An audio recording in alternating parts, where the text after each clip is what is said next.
كيفاش نضيف شخص لقائمة المفضلات ديالي باش نصيفط ليه الفلوس لحساب كاش بلس بسرعة؟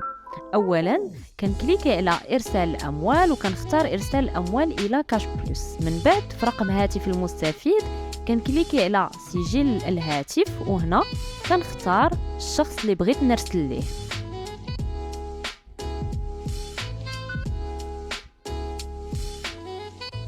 من بعد كنعاود نكتب الاسم ديالو وكنكليكي على تأكيد،